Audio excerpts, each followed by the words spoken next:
Oh, okay. Now we got sound. Sorry.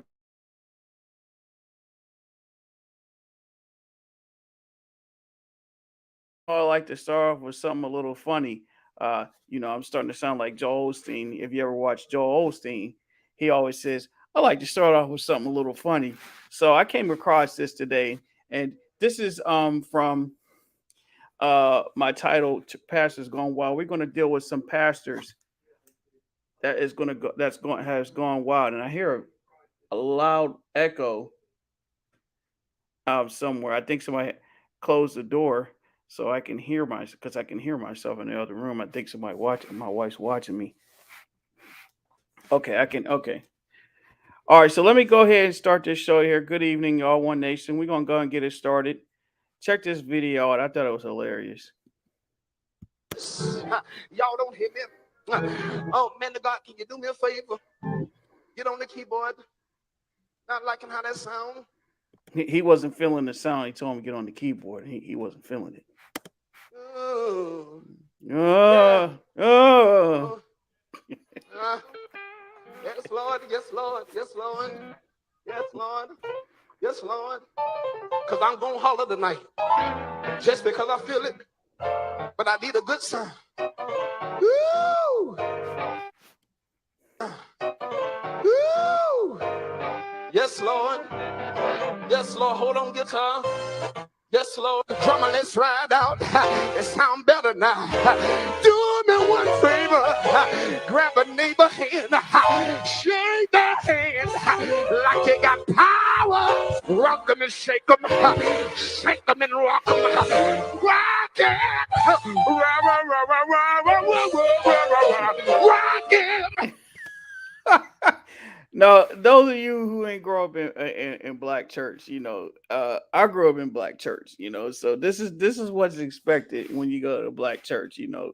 It could become uh it could become a little bit uh theatrical a little bit, so in this situation here, I thought it was hilarious. This preacher here, he had to get his sound right. He had to make sure he had all the right instruments and the right keys. And so me being a preacher myself, I I uh I don't really worry about that too much, but I mean it does matter, if the sound you have to gotta have the right sound, the organ and the keyboards and the drummers and all that stuff and being in the right key. They call that hooping. You got to be a hooper. That's what they call it. WHOOPING, a hoop. And actually, if you go on YouTube and type it in, you can definitely see what I'm talking about. They go like, and the Bible says, in the last days, oh, all of that, and they got the organ in the background. So uh that's what that was all about. But our talk tonight is called Pastors Gone Wild. We're going to discuss some stuff that's been going on in the church, and this might be a little offensive for some people, but I'm a I'm a preacher and pastor myself, so we're going to set the record straight. We're going to make sure everything is in order. Also, I got a special guest today, and he's going to be on in a little bit, and y'all going to get a chance to speak to him. I'm going to bring him on in a few minutes, but before I bring him on, I want you also, y'all know how to contact me. Go to my Facebook channel, which is One Nation, and my YouTube channel, One Nation ELIZE. Please like, comment, and subscribe, and share, and let people know that we are on the air. Also, you can email me. It's down at the bottom of your screen, One Nation 2021 ENT@gmail.com. Also, I got hoodies and I got shirts for sale. Now, listen, y'all, we're entering into the fall and winter season. So summer's about to be over. If you're trying to get your shirts now before the cold weather come in. But if you don't get the shirts now for $20, guess what? You can get yourself a hoodie. Matter of fact, buy somebody a hoodie for their birthday. Maybe you don't like hoodies. I don't know. Maybe you don't like t-shirts. Whatever. Buy one for somebody else. Be generous. But I got sweaters and hoodies. And for 20 shirts for $20 and $35. As a matter of fact, I got a little commercial that you can check it out. I got my children modeling, so check it out and you get to see what they look like. We'll be back in about 1 minute.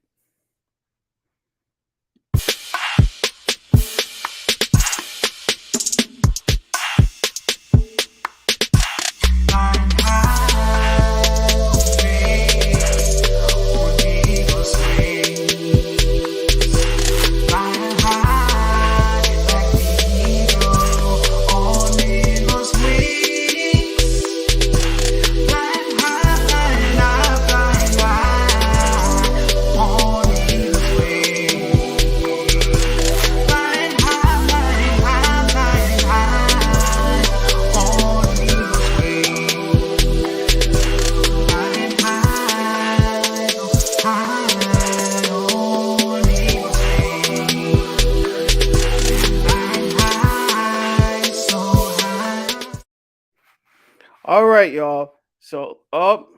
And let me stop sharing that. That was I'm not ready to show that video yet, but that's our merchandise that we have for sale. Please check it out. Shout out to my wife and my children for all helping me out modeling these shirts. I got one on now. I always wear this shirt. I'm always repping One Nation. This is the brand, y'all. So, like I said, man, this is what we trying to do out here. Now, as promised, I got a person who's very special to me, and he's he's going to be on the show with me tonight. And let me bring him on. This is my son, Joe Norfleet. Oh, Say hi. oh, How are you, Joel? Good to see you tonight. good. How are you Oh, yourself? you look like you got heaven behind you. You got like a whole bunch of Oh light. yeah, Yeah, so you look like you're in a heavenly place right now. How are you? to blur my screen. Yeah, I see. But we can see you. You're looking like you looking shiny right now. Thank you. Good. So it's good to see you. So as everybody knows, and the family knows, it's like your birthday's coming up. When how old will you be? 14. 14 years old? Yep. Okay. So how does it feel to be about to be a 14-year-old? I mean, and what grade, tell us what grade you going to? Going to ninth grade. You going to the ninth grade? Mm-hmm. Awesome. Okay. So here's the thing, y'all. I want y'all, if you can, since it's my son's birthday, y'all already know, hook him up, send him some birthday money. I got the Cash App right down there at the bottom of the screen, $ Joel R. Norfleet. Send him some money, make him feel special. All right. Y'all make sure y'all say happy birthday to him. Make him feel special. If y'all are on tonight, tell him happy birthday. Someone says hi, Joel. Facebook user says hi. Make sure you say hi back to him. Oh, hello. Too. Say hi. So, so happy birthday. He's turning 14. He's going to 11th. Wait, no, I'm sorry. You're going to the 10th grade? No, I'm going to ninth. You're on the ninth grade. Oh, wow. See, that's bad. I should know better than that. My son, I didn't even know what grade my son was going to. But anyway, I appreciate you coming on tonight. And we're going to do some discussions about some videos that I've seen that about pastors going wild. So my son's going to be on there. He's going to be doing some commentating with me, and we're just going to just be kicking back and just relaxing and laughing and just enjoying some things. So we're going to do some laughing and some learning. So what do you think about that? We'll enjoy it. You think we're going to enjoy it? So you ready? Yeah, I'm ready.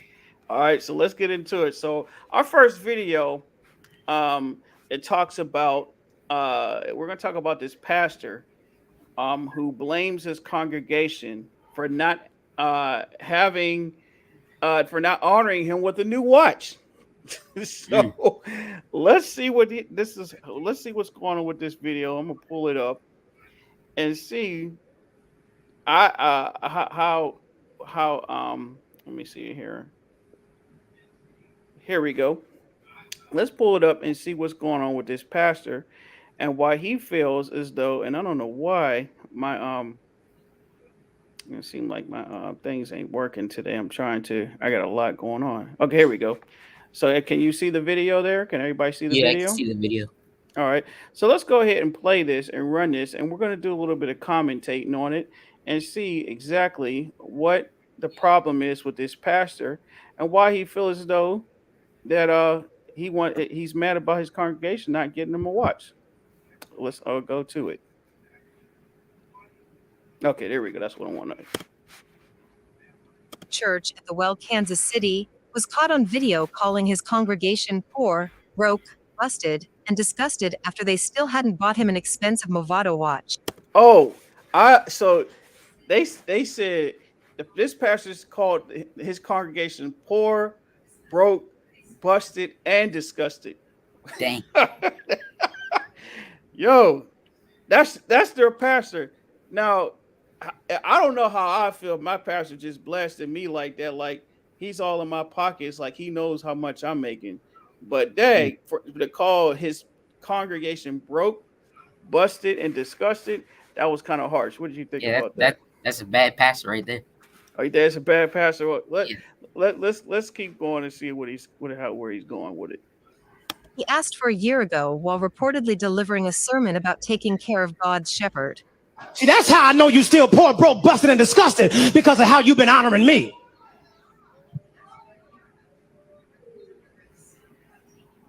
I'm not worth your McDonald's money. I'm not worth your Red Lobster money. Well, he said McDonald's money. So when he said McDonald's money, is he talking about like the dollar menu, or is he talking about a combo meal? I don't know. I mean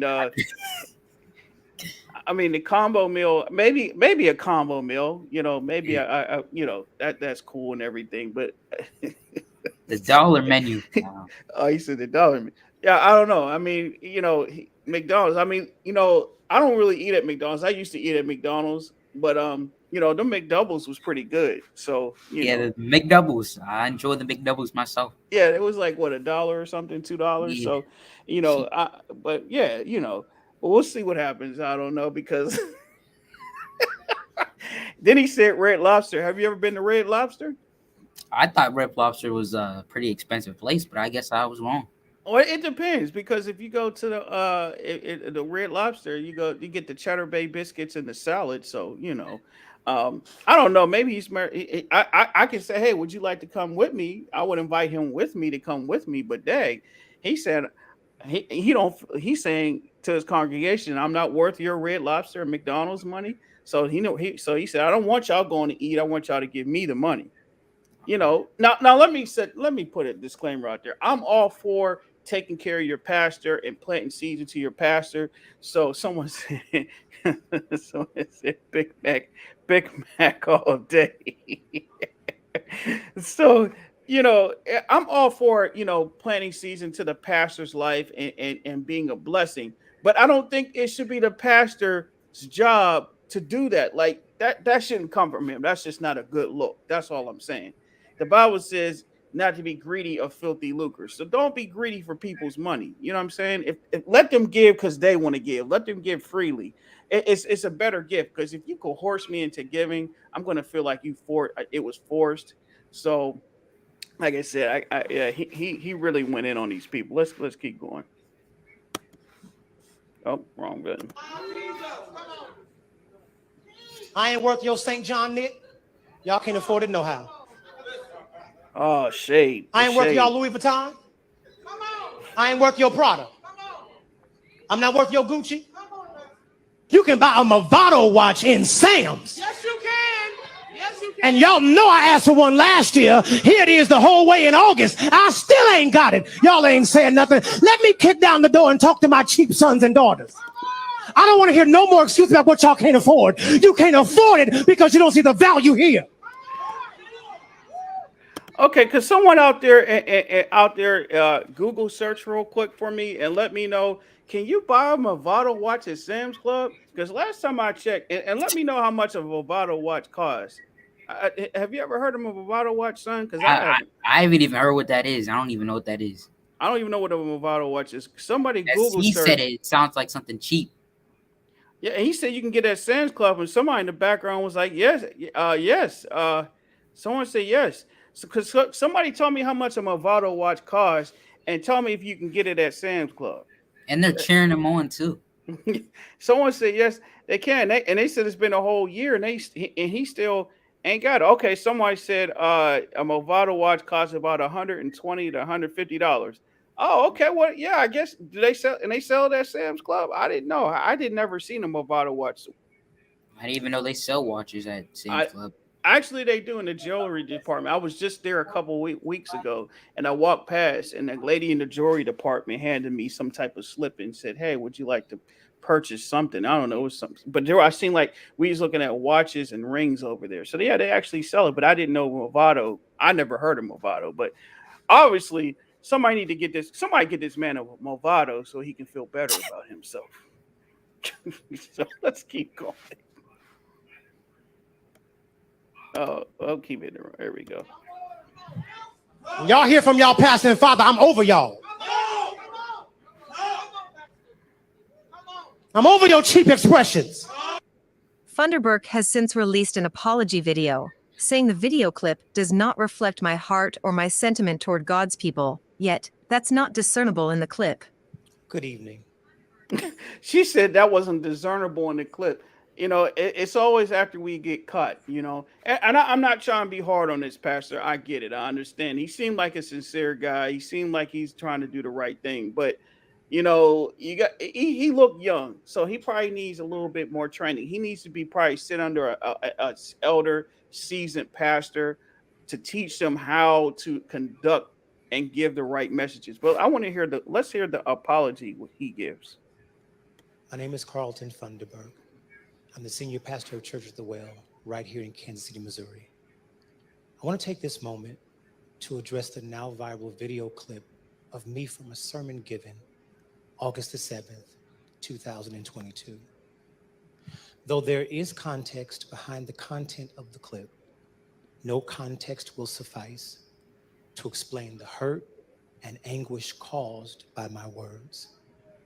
I've spoken to those I am accountable to and have received their correction and instruction. I have also privately apologized to our church, who has extended their love and support to me. I'm privileged to do life with them. The video clip does not reflect my heart or my sentiments toward God's people, yet that's not discernible in the clip. Therefore, I offer this sincere apology to you today. No context could erase the words I used. I apologize to all who have been hurt, angered, or in any way damaged by my words. The zeal of any presentation must be tempered with love and respect, and that was not displayed. I apologize to the church at large for any undue scrutiny I have subjected you to. I apologize to every preacher and pastor who must stand up under the controversy that I have caused. To those who know and love me, thank you for your support. To those who now know me, because of this video clip, I regret that your first impression of me is one of anger, hate, and resentment. My actions and my words are inexcusable. I offer no justification or defense. That moment was mishandled and mismanaged. I deeply regret this moment, and I solicit your prayers and your forgiveness as we grow forward. Thank you. God bless you. Go with God, and He'll go with you. Okay, so let me. I want y'all out there who's watching. Send me your comments. It says here. I have one comment here. It said, "He is there for God. Is he there for God or money?" And another one is, "He really wanted that watch." But I don't know. Son, what you think? I'm gonna give my. I'm gonna let you give your opinion. Do you think he was truly sincere? I mean, it looks like he took some time to wrote it, so I mean, I saw he was reading off a script. So But so, do you think it came from the heart, or do you think he just, you know? I think it was. Yeah, I think it was genuine. I believe so too. I believe so too. I believe he was sincere. I believe he just made a mistake. Someone says here, sounds like he want a little money to buy a watch and a meal, and if his church not giving him at least 100, something not right. And these are some harsh comments. Yeah, but hey, see, when you become a pastor, you have to take on that responsibility. You really have to be sensitive to the things that you say and the people that are you're leading. You know, so being a pastor is very it's very heavy. And so in this situation, you got to watch what you say. You can't just be just beating down people. Right now times is tough on people's finances. People really can't give like they used to. So someone might not have McDonald's money. Somebody's McDonald's money might be their gas money. So he got to, but someone, I think he talked to somebody and someone counseled him, and and he looked young. So like I said, he looked like to be a young pastor. So hopefully he learned from this. But see, he had to learn that somewhere, because look, I grew up in the black church. I've heard that type of stuff all the time. Mm. Y'all let me know. Y'all comment and let me know. I've heard stuff like that in some churches. I heard in some churches they actually shut down and locked the doors. Now I ain't never been in a church where they actually lock the doors and not let you out until they raise the money. But I've heard churches they will beg and they will hold you hostage and say, and we need $100 line, we need a $50 line, we need a $10 line. I mean, they'll count it up, count it up, count it up, count it up, count it up. They counting up the money, and they pastor up there counting up the money. And if they ain't reached their goal, they gonna come right back and say, we didn't reach our goal. We need to raise another $100, $200. So it's like holding the people hostage, and I don't think that's right. I don't believe in that. I don't believe you should hold your people hostage. Yes, teach them if they don't know what. And here's the thing: if they don't know how to give, teach them how to give. Do you Teach think them he how to needed give. the money? Do I think he needs somebody? Do I think he needs somebody? Someone said that's kidnapping. Do I think he needs the money? No, he probably doesn't. I mean, I'm sure he's trying, but he was talking about himself.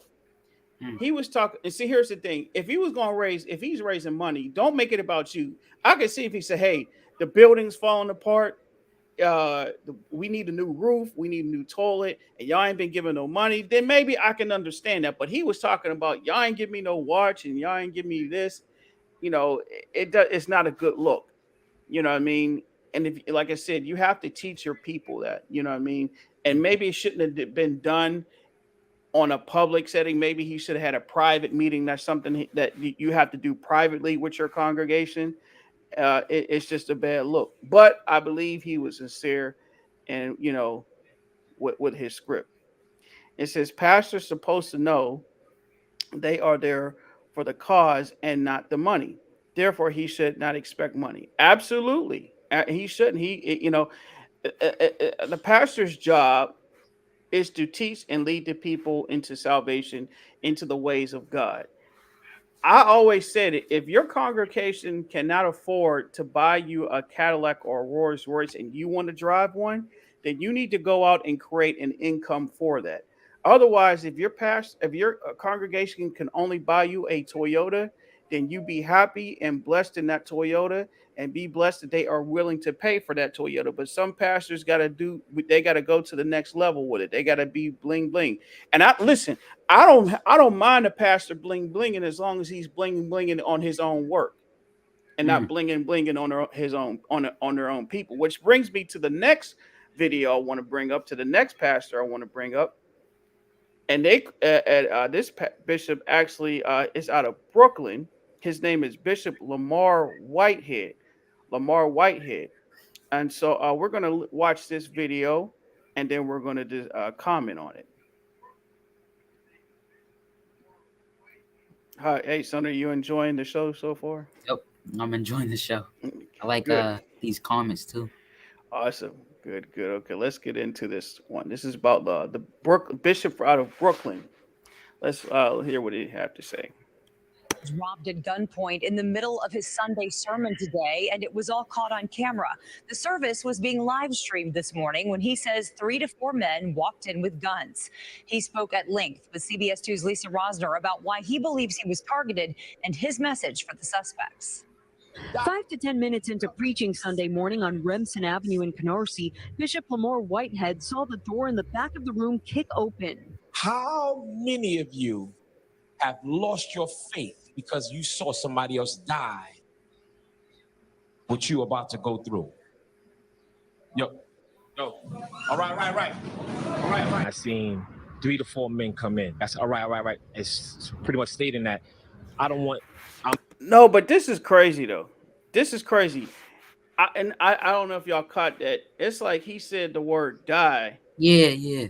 And then all of a sudden, as soon as he said that, then the robbers came in. That's crazy to me. Yeah, that is crazy. Like now, and I want to say this too. Now, I'm not saying it's true. It was alleged that he staged this so he can have publicity, because sometimes people stage stuff so they can get publicity for whatever reason. And but I don't know if I believe that. I'm not accusing. I'm not saying that it is. I'm just saying it was alleged. So, like I said, I'm just putting that out there. Alleged means speculated, or which could Yeah, be. because why could would be he give not. a clue like that? He Yeah, staged? it could have been, because when he said, soon he said died, then all of a sudden they came in. So I don't know. I don't know if that was some type of trigger word or whatever. Or yeah, it could have been a keyword. Yeah, you know what I'm saying. So let's find out. Let's keep watching. This is the bishop right here, by the way, on the screen. I'm not going to do anything, right? Because I know y'all coming for me. Y'all coming straight to me. I don't want my parishioners hurt, right? How did he know? And another question is, how did they know? He just said that I knew they was coming for me. How did you know they was coming for you? How did he know that? I don't know. Just a thought.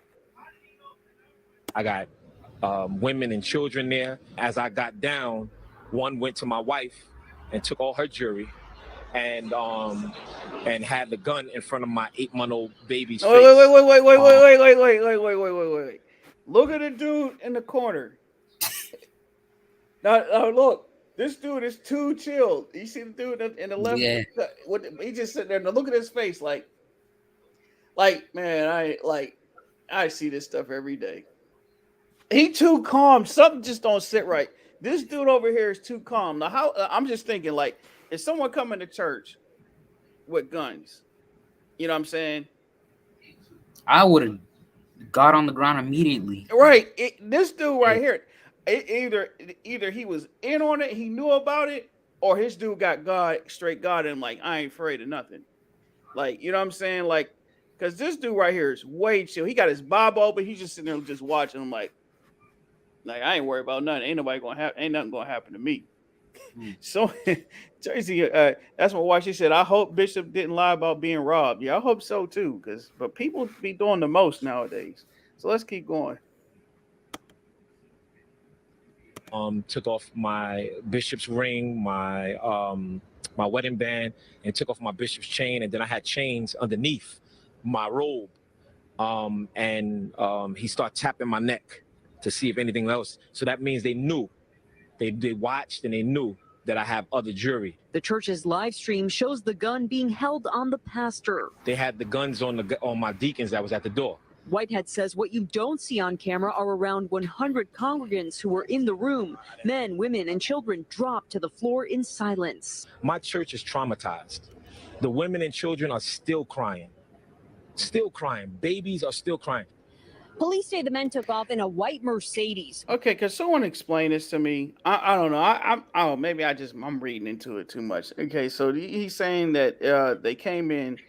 If you was a robber, let's just say if you think like a robber. I'm not saying y'all robbers out there. Y'all help me out there, those who watching. If you trying to rob somebody, and if they was supposedly coming if you have just one target, I don't think robbers would want to put themselves in a situation where there's potential witnesses, right? Somebody to correct me if I'm wrong. If I'm not trying to get people, if I'm robbing you, I'm going to make sure there's no witnesses around. So I'm going to rob you while it's dark or while you are alone by yourself. Or while the camera's not on. Yeah, because that's too much. Because the thing is that you're running the potential of getting caught because you know that the camera is going to be on. People, there's too many witnesses. Somebody might know you from the neighborhood. You know, because you know, even though people wear masks, it doesn't matter. Like, oh, that's I know who that is. That's such and such from down the street.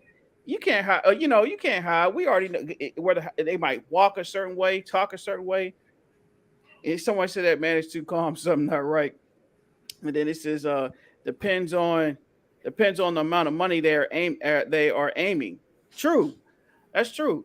But what I'm saying is, if you're if you're planning a robbery, the most important thing is to protect your identity.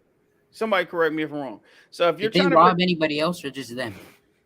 no, they just robbed the pastor, and that's what I'm saying. The pastor was the target. That's what he kind of almost gave away. He said, "I knew they was coming for me."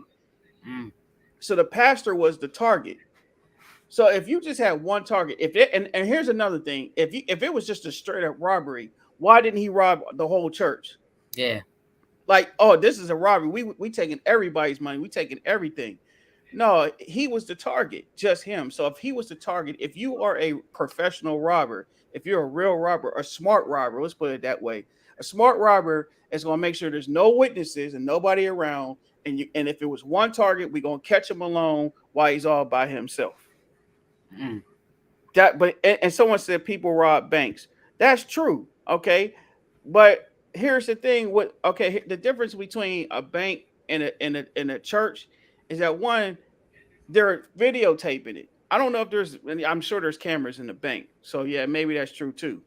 But it just don't make there's just You too can much. literally see the camera, like literally. Right. They walk right. The dude, I think they walk right past and look right at the camera and with the gun. So it just doesn't. But they all had masks on. But it just there's just things about this that doesn't make sense.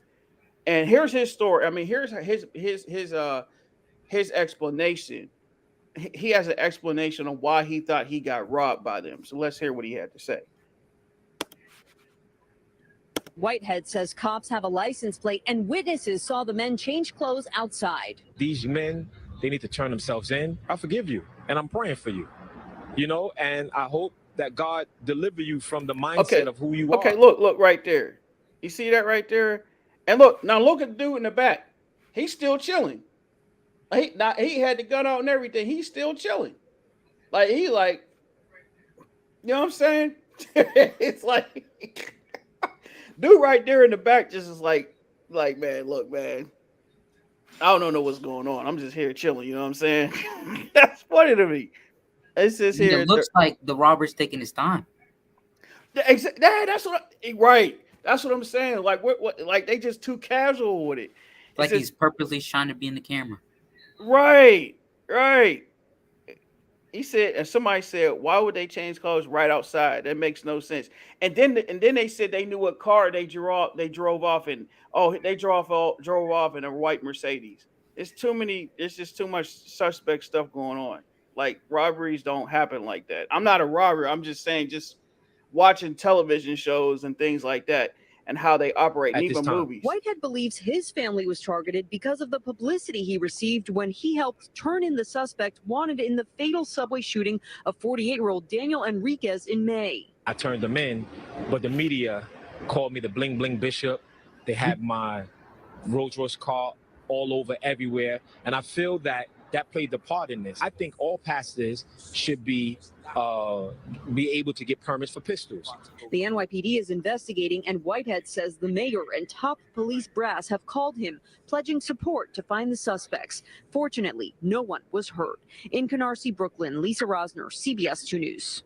In a statement, a spokesperson for Mayor Adams said, quote, no one in this city should be the victim of an armed robbery, let alone our faith leaders and congregants worshiping in a house of God.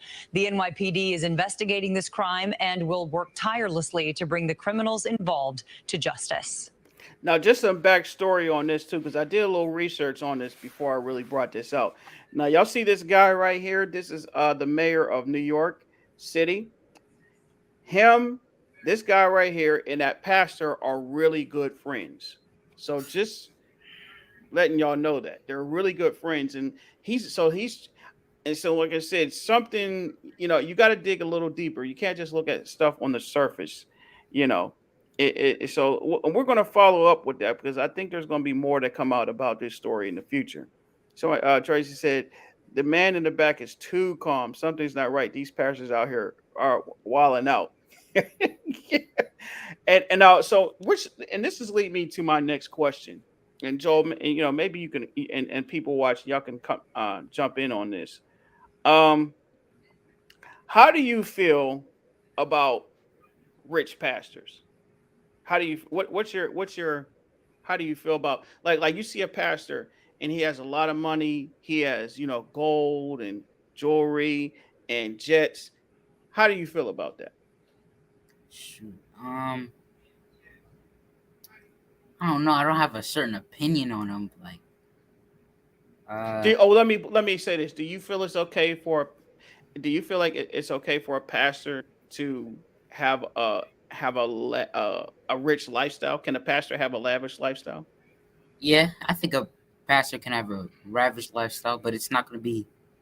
I don't know. I'm not going to say this, but it probably not going to be the best pastor Okay, and that's a good point. Why would you say he wouldn't be the best pastor? because he has all that money and he's going to get distracted. Hmm. Good point.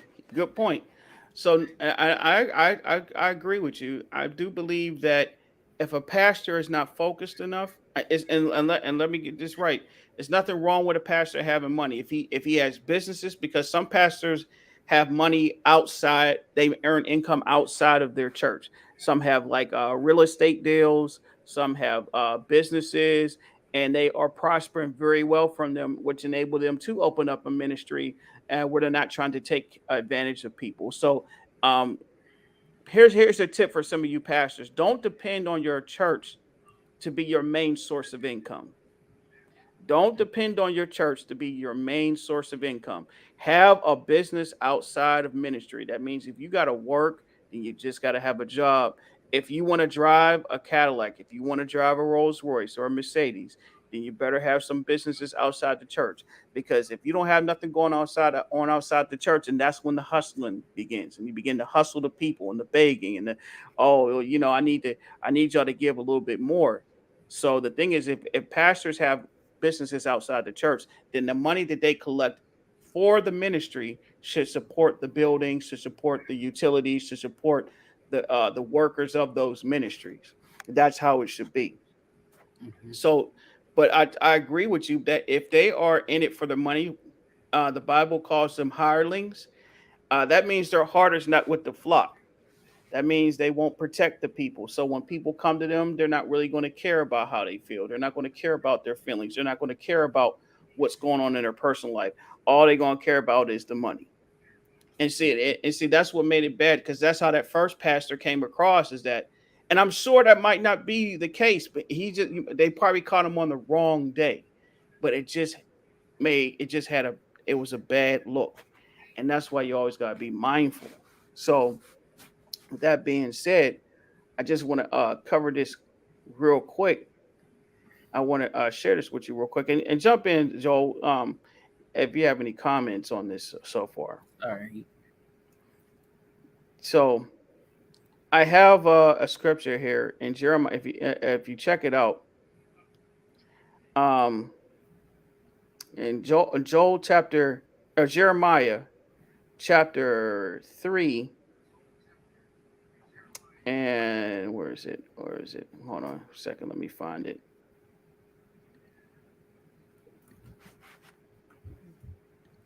uh 15, that's the verse I was looking for. So if you go to Jeremiah 3 and 15 in the Bible, it says, then I will give you shepherds after my own heart, who will lead you with knowledge and understanding. Okay. So somebody here, Tracy, but I don't agree with it because you should not be materialistic. Jesus was not into worldly things. Having lavish cars and houses is worldly. Okay, worldly. So okay, worldly. So I mean, and like I said, this is not to judge people. This is just simply just to get us to think about, what's going on. And let me put this out there too. Growing up in the black church, you know, the black church had it hard. The black communities had it hard. Black pastors had it real hard. You know, and so when you have people, when these pastors come around and beg for money, it makes it hard because now I gotta take care of my family. I paid my tithes and offerings, but you're asking me for more money. I have to learn. I have to balance things out. And I've been to, and that's why some of the black congregation started going to the white congregation, because if you go to the white churches, they wasn't begging for money. Matter of fact, they give you food, they give you clothes, they give you stuff, and that was back then. But now, we're having churches, the black churches, get back to their community now. But back then, it was very tough. It was very hard for the black church. The black church went through a lot of struggle financially. So I think that's why we have to get out of that poverty mentality. You know what I mean? And be able to share. When someone has been in poverty for so long, it's hard for them to share their money or to give their money, and let alone give it to somebody else. But at the same time, we have to be responsible with our money. And speaking of money, Joe, how do you feel? What's your feeling about money? How do you feel how money should be handled by Well, pastors? the pastors. Yes. I feel like most of it, well, not most of it, but some of it should go to your church. Mm-hmm. Mm-hmm. Um, Maybe the other part of it can go to you yourself or whatever you want to spend it on, Okay. and the rest of it, I guess, just put more to the church. Right.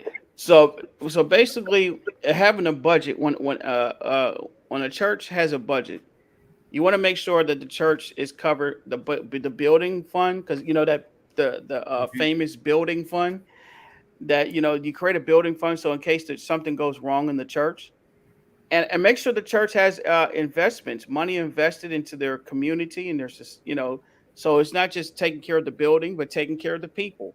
Giveaways, like some churches have giveaways, like for schools, or giving out free haircuts or free clothes or free school supplies. These are the things that you have to do. Free gas or free groceries. This is how you get back to the community, and this is what makes people want to come to the house of God, makes them come to church, and give freely. Because if I'm giving my money to an organization or something, then I know it's going to be used for the right reasons. You know, and so money is a very sensitive subject. Go ahead. Was you going to say something? Who? Oh no, I wasn't gonna say anything. Okay. So it says here in Jeremiah 3 and 15, it says, "Then I will give you shepherds after my own heart, who will lead you with knowledge and understanding."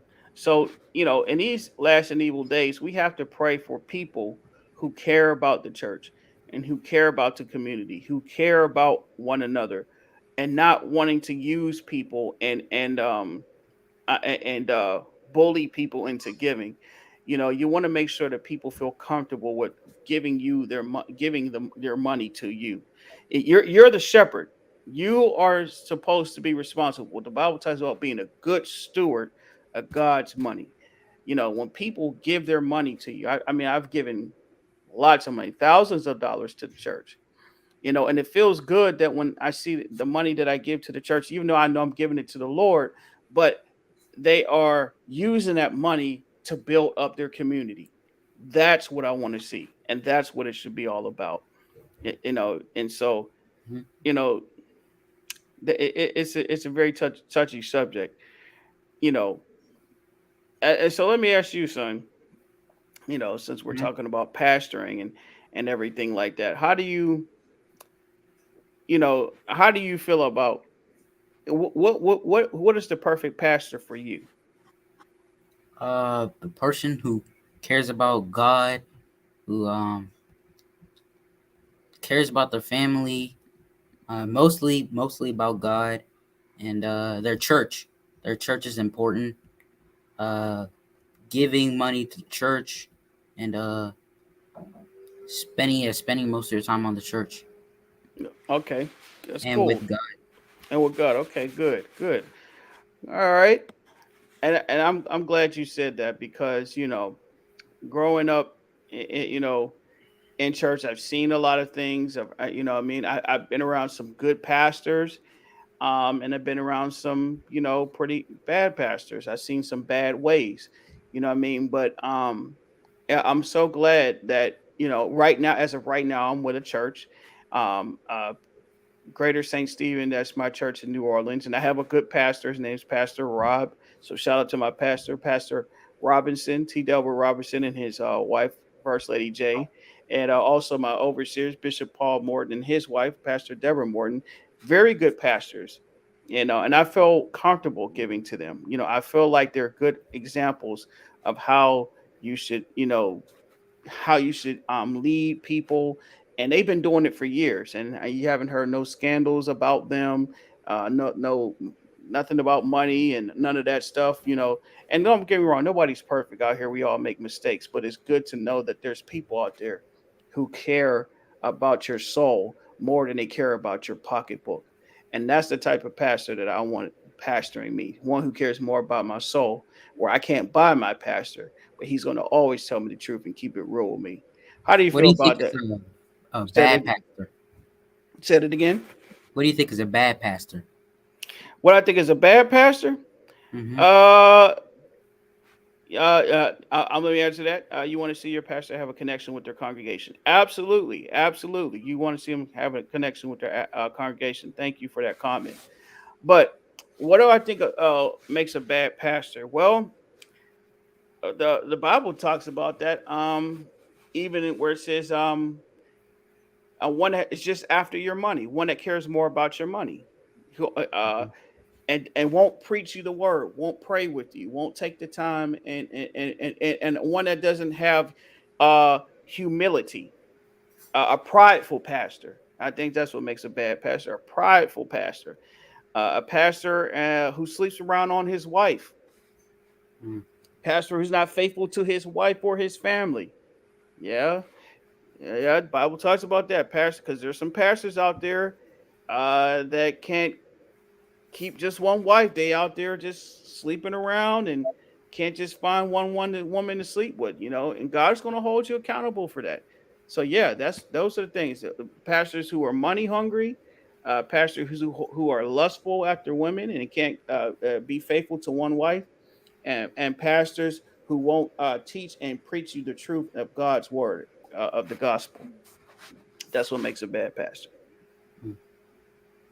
So those are the pastors you want to stay away from, and so what I mean, and that's why the Holy Spirit leads us and guides us to the right churches and to the right people, so that we won't get caught up into making bad choices. So like I said, I'm not on here tearing down pastors, but this is just something that we need to be aware of. That some of the sheep, the Bible calls them wolves in sheep clothing. There's some out there, and I'm not talking. Now, I'm not calling these pastors that we talked about tonight wolves in sheep clothing. I'm not judging them. I'm just, like I said, this is a podcast, and we're just having conversation. You be the judge. You use your own discernment. This is just information for the public. You can go on YouTube and look it up for yourself. So I'm not here to judge anybody, but at the same time, the Bible says, judge them by their fruits. Look at the fruit, and you can look at the fruit and character of a person and tell whether they're sincere or real or fake. And now, before we get out the podcast, I want to talk. I want to talk to my son a little bit, and I want y'all to get to know him a little bit. So I'm gonna allow him to talk a little bit and give his own express himself in his own way, and just talk about what. So what do you want to what do you want to say? What do you have to say to people out there? This is your time to shine. Mm. Shoot, I guess I'll live for God, and I don't know what to say. Um, dang, That's um, okay. yeah, I don't know what to say. That's okay. So if I'll tell you this: or do you believe any of your friends are watching right now? Probably not, Oh well, they cause ain't what. Oh, they ain't watching. They're not interested in godly things. Wow. So I guess Hmm. they really wouldn't be your friends then, Yep. or I guess they'd be associates because anybody who's not a friend of God is not a friend of mine. Hmm.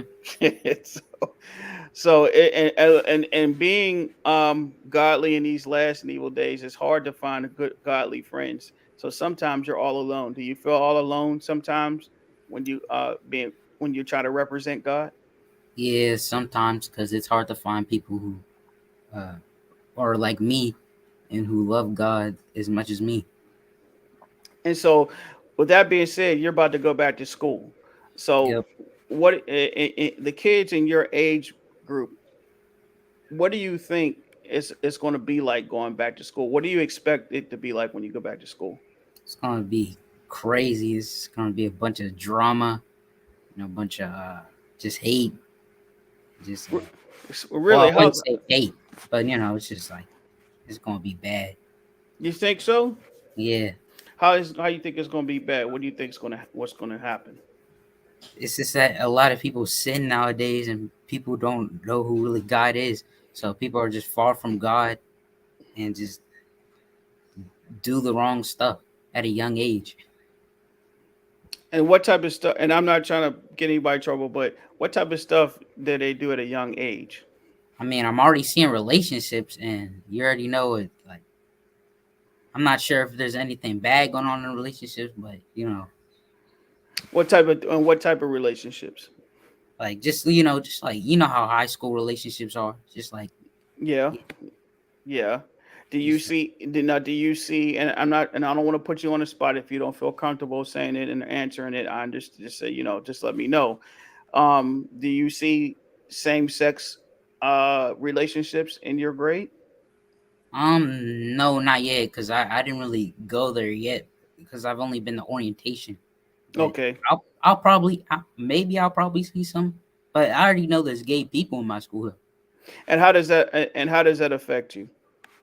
I mean, I just don't really mind them. I just just maybe walk past them. Maybe if they talk to me, I'll just say hi or something like that.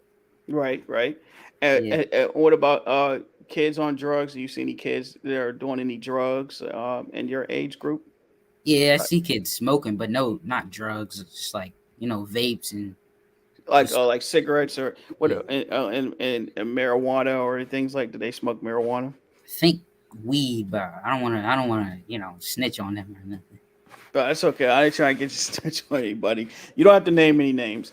But yeah, weed is marijuana, just to let you know. Oh, Yeah, okay. so that's okay. Yeah, I'm not into So, drugs.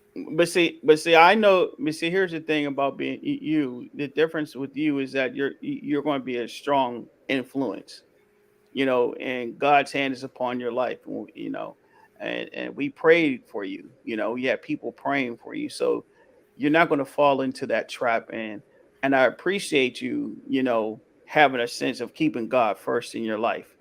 That's important. And just take this time to just tell us how important God is to you.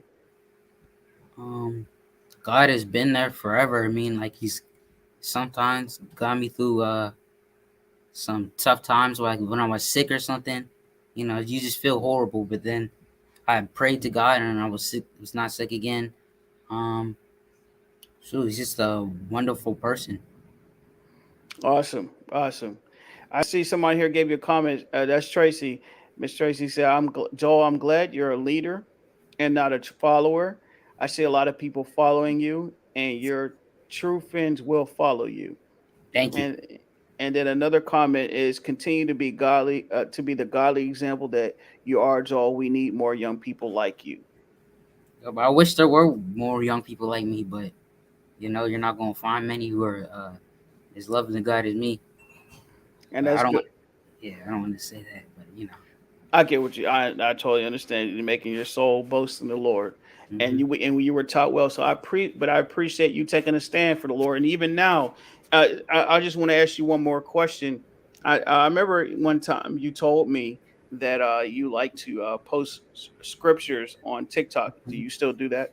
yes, but I need to get on it more because I'm doing it barely, and I need to start doing it as like every single day.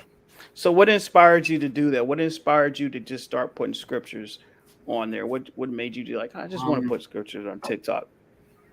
I don't know. Just one day, it just struck me just to post scriptures every day, just to, and sometimes I would show my friends too, to like get my friends into the gospel. But you know, I think they just see it and then just scroll past it. I don't think they really care. But I actually inspired one person to do it too. Really? Yeah, So that was what my next question was. Do you think it's making did you think it made an impact? I think it's making an impact, but it's not making the impact I wanted it to make. Well, even if you reach one, you made a major Yeah. impact. So that's good. It's good. And how does the scripture affect your life? Um, How does it affect you personally? I guess I feel more better about myself after I post the scripture. I feel more a little bit more closer to God and like showing God that I'm doing something for Him. Oh, that's beautiful, beautiful. Beautiful. And I'm glad you do that. And I want you to keep that up. And sometimes, we fall off, but to be young, and look, we got to, parents, listen, we got to get our children. That's why the Bible says, train up your child in the way he should grow, train up your child in the way he should go. And when he grow old, he won't depart from it. And as you know, I would have Bible study with them almost every day. Well, every week. I mean, you know, every Saturday we gather around and we would have our little Bible study sessions. And they would have to write little. I would have them write little sermons out, and they would preach them. so so and that was fun time for us because it allowed them to be learn about God and be expressive and about their faith and not be ashamed of their faith and so don't ever be ashamed of the gospel of Christ. And even in a world full of sinners, in a world full of darkness, continue to be that light that God has put you in and stay in that light. Don't ever walk out of that light, but you stay in the light and understand where the light comes from and who the light comes from. And don't ever forget it's God, and it's always going to be God. Amen. Yeah, the first few weeks I was scared to post them, but then after like the weeks, I started to get more like a little bit less scared of posting it, and it just I just stopped all of a sudden being scared now until now. And now you got boldness. Now you can do it without no fear. Yep. Awesome. So do you feel confident going back to school this year? Yeah, but I'm a little bit nervous because everybody's nervous when going into high school. Since I Yeah. was doing online for like 2 years too. Yeah. And I know it's gonna be a hard transition because y'all been out of school because of the COVID. So, now going back, getting back to used to getting up early again and being around people. How do you feel about that? Um, well, it's just gonna be a lot of people. It's just gonna be this is this is gonna be normal, I guess. This is not gonna be anything crazy. I Uh, mean, I yeah, knew those people for like like 6 years, so I knew most of them. So I'm kind of familiar with them. that's good. Grew up with them and stuff. Yeah, Okay. Well, and we're gonna be praying for you, and I already know that you're gonna do well in school. You're gonna make good grades, so I expect that from you. I expect great things from you. We love you very much, and once again, happy birthday to you. You'll thank be you. turning 14 on August 24th. I'm so glad. I'm proud to have you as a son. And like I said, you're going to do awesome things. Any last words or shout outs before we close out this show today? I guess shout out to the people that are watching, and have a godly day. Shout out to okay. You want to shout out to your brothers and sisters? Oh yeah, Steven. Shout out to Steven, Christiana, uh, and Julian. Those are my sons and daughters. Shout out to them, and don't forget your brothers Trayon and Oh MJ. yeah, Trayon and MJ. Okay, I love you so much. And with that being said, oh, one more thing before we close out. Miss Tracy said we're praying for you. She tells you she loves you. Happy birthday and great show. Oh yeah, Awesome. Tell Miss Tracy I said thank you. She's actually watching. You can tell her now. Oh yeah, thank you, Miss Tracy. Say happy birthday, Joe. I enjoyed this very much.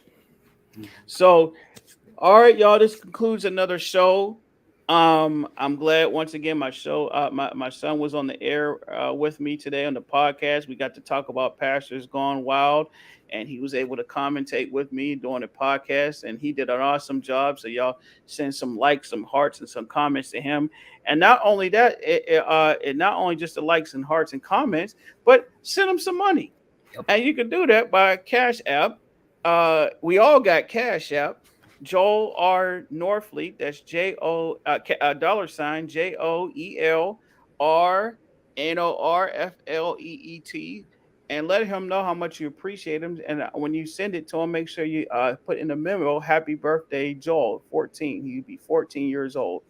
And let them know how much you appreciate them, your friends and family. So if you share it with everybody and tell them, hey, uh, send a happy birthday shout out to my son, who I love very much. I wish you were here with me, but hey, we will see each other very soon. Yep. And So go when ahead. when will be that? I'm looking forward sometime in if not September, probably around October or Thanksgiving time, because I know y'all are going to school and Oh, everything. Thanksgiving. But I would like it to be closer to the. But we'll discuss it off camera because I don't want everybody in our personal business, of course. All right. Yes, we'll discuss that. But um, shout out to the family. Shout out to my family and everybody. And I thank everybody for supporters. And of course, shout out to you. Shout out to your mom. Shout out to my your mom who has did a good job raising you. She, I couldn't. I wouldn't be right not to say that. So shout out to you know your mom for raising you and co-parenting and just doing a good job doing that. So absolutely. Well, we reached another end of the show here at One Nation. Tune in next week. Oh, let me remind y'all. Let me remind y'all that I'm coming up on 1 year anniversary of my 1 year wedding anniversary. So we got a special show in store for that. Uh, not was it next week? No, not next week, but the following week. But we're coming up on 1 year. Mm. Me and 1 year of marriage. So yes, and we're going to talk about that. So we're going to talk about, and we're going to have her on the show again. Y'all's favorite co-host, Tracy Mm. Norfleet, my wife. She's going to be on, and we're going to celebrate our 1 year anniversary together. So I need y'all to tune in for that. Yes, happy anniversary, pre-anniversary. Yes, 1 year on September the 4th. So y'all tune in for that. But in the meantime, y'all be blessed. Love y'all very much. And until next time, love to live, live to love. Peace.